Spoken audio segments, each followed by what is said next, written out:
Bonjour, bienvenue sur les jeux du roi CZ, la chaîne YouTube où je vous présente des jeux vidéo de collection. Et aujourd'hui, je vais vous présenter Kirby's The Star Stacker. Alors Kirby's The Star Stacker, c'est un jeu qui est sorti en 1997 en France.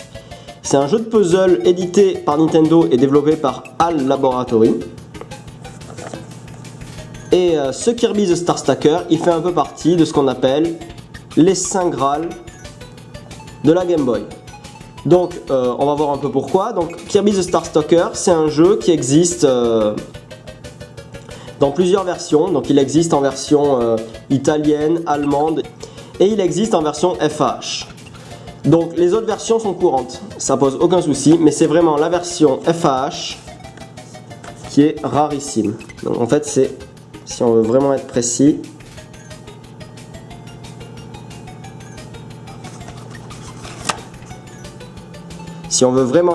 c'est du NFH. Donc qu'est-ce qu'on a dans un Kirby The Star Stacker NFH? Donc on a la notice NFH elle aussi. Donc imprimée en monochrome en rose.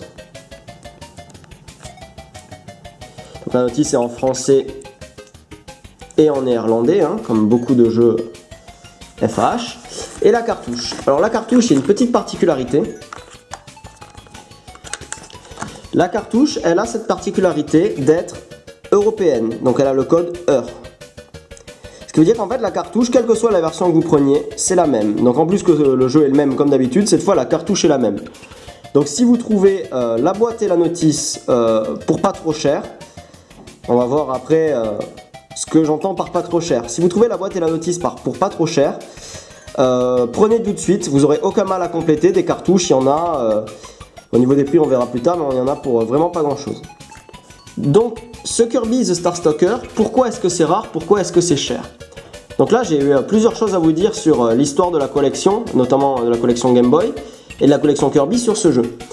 Donc en fait ce jeu, quand on a commencé au début des années 2000 à se regrouper en forum, parler de jeux vidéo, de collection, il n'était pas connu. C'est-à-dire qu'en fait on savait qu'il existait, hein, on savait qu'il existait en Europe, mais on ne savait pas qu'il y avait une version française, enfin FAH, de ce jeu. Donc évidemment c'était soupçonné, c'est-à-dire qu'il y avait des gens qui soupçonnaient l'existence de ce jeu. Pourquoi? Parce que le jeu n'était pas sorti par exemple en version EUR. Il était vraiment sorti en Italie, en Allemagne. Donc il y avait quand même des chances qu'il existe une version française. Et c'est autour de 2010 que, en tout cas à ma connaissance, il y a un premier collectionneur français, un des anciens gros full-setter Game Boy, qui a arrêté depuis, qui en a trouvé un. Donc il a fait... Donc il a expliqué qu'il soupçonnait l'existence de ce jeu depuis longtemps, qu'il l'avait enfin trouvé, et on ne connaissait absolument pas son existence. Donc aujourd'hui, il y a quand même quelques collectionneurs qui l'ont trouvé. Il est passé quelques fois en vente. Donc on dit qu'il fait partie des jeux Game Boy dont on connaît moins de 10 exemplaires. Donc c'est pas tout à fait vrai, hein. J'en ai parlé avec un des vieux collectionneurs de la Game Boy en France qui m'a assuré que lui, il en connaissait une dizaine, donc il en avait une quinzaine de connus entre les mains de collectionneurs. Donc c'est un jeu dont la rareté, toujours en FH, on pourrait la comparer à celle d'un Kid Dracula, d'un Tortue Ninja 3, d'un Batman The Animated Series ou d'un Popeye 2. Pour faire une petite parenthèse, je dirais que le Kirby The Star Stacker, c'est pas le Kirby le plus rare, c'est pas le jeu de Game Boy le plus rare, mais c'est même pas le Kirby sur Game Boy le plus rare, car il y a le Block Ball. Alors le Block Ball, c'est aussi un des Saint Graal de la collection Game Boy et de la collection Kirby, qui est en FAH aussi, qui est un jeu de casse-briques. Et là, je crois que s'il y en a 5 exemplaires de connus en FAH, c'est la fête. Donc, c'est un jeu qui s'est très peu échangé sur eBay. Il y en a eu très peu en vente. Dans l'historique que j'ai pu voir sur les forums où ils parlent justement, où ils recensent les annonces eBay, il y en a quelques-uns qui sont passés en Hollande, en Espagne il y a 3-4 ans.